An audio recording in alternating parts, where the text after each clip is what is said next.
Problema sa muling pagdagsa ng mga badyaw, inaksyonan ng LGU Midsayap. Pagpatay sa kakandidatong Vice Mayor ng Bayan ng Tantangan, malabong may kaugnayan sa halalan, ayon sa PNP. At SGLG Award muling nakuha ng lungsod ng Tacorong. Yan ang ulo ng mga balita sa Soxurgen Headliners.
Magandang araw, South Central Mindanao. Narito na ang mga pangunahing balita sa Soxurgen Headliners ngayong Nobyembre 18, taon 2024.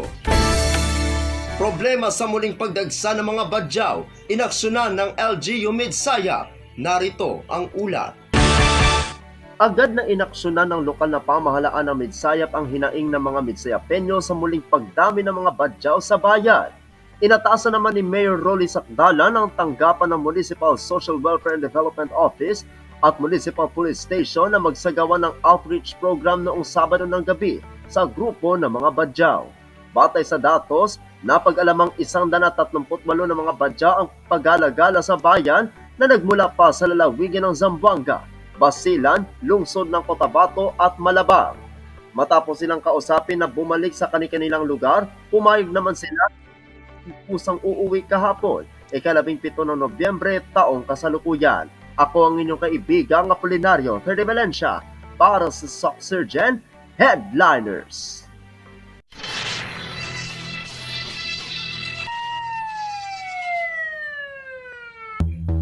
Pagpatay sa kakandidatong Vice Mayor ng Bayan ng Tantangan, malabong may kaugnayan sa halalan, ayon sa PNP. Narito ang ulat. Malabong may kaugnayan sa eleksyon ang nangyaring pamamaril kay Tantangan Vice Mayoralty Candidate Jose Osorio na dating punong barangay ng Barangay Bukay Pae. Ito ang inihayag ni Police Colonel Samuel Kadungon, Provincial Director ng South Cotabato Provincial Police Office o SCPPO sa Panayab. Ayon kay Police Colonel Kadungon, batay sa kanilang inisyal na investigasyon, napag-alaman na may mga inaasikasong legal na usapin ang biktima na posibleng may kinalaman sa krimen. Sa pahayag naman ni Ginang Osorio, kinumpirma nito na may nakabinbin silang kaso na inihain sa korte at may nakatakda na hearing kaugnay ng land conflict. Sinabi pa nito may mga 11 natanggap na pagbabanta sa buhay ang kanyang mister, ngunit matagal na umano itong nangyari. Kwento ng asawa, nauna siyang natulog kagabi, ika-17 ng Nobyembre taong kasalukuyan at bandang ika-8 ng gabi ay kumakain pa umano ang kanyang mister sa kanilang resto. Ngunit nang magising siyang bandang alas 12 na madaling araw, ay nagtaka ito dahil wala pa sa tabi niya ang kanyang mister sa pag-aakalang may pinuntahan lamang ito. At wala rin umano siyang narinig na putok ng baril dahil mahimbing ang kanyang tulog. Sa investigasyon, posibleng kagabi pa nangyari ang insidente, ngunit bandang ika-5 ng umaga nitong Lunes, natagpo ang patay ng kanilang working student.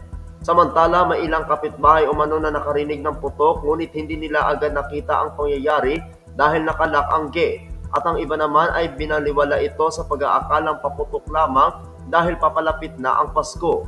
Patuloy naman ang isinasagawang investigasyon ng mga otoridad upang matukoy ang totoong motibo at mga sospek sa krimen. Ako ang inyong kaibigang Apolinario Ferde Valencia para sa Soxurgen Headliners. Para sa uling balita, SGLG Award muling nakuha ng lungsod ng Tacorong. Narito ang ulat. Sa pamumuno ni City Mayor Joseph George Elachoncito MDDPA, ang pagsisikap ng pamahalaang lungsod ng Tacurong ay nagbunga ng panibagong Seal of Good Local Governance Award para sa taong 2024. Iginawa ng Department of the Interior and Local Government, ito na ang ikalimang panalo ng lungsod ng Tacurong. Ang iba pang SGLG Awards ay iginawad noong taong 2016, 2017, 2022 at 2023. Ako ang inyong kaibigang Apolinario Third Valencia para sa Socksurgeon Headliners.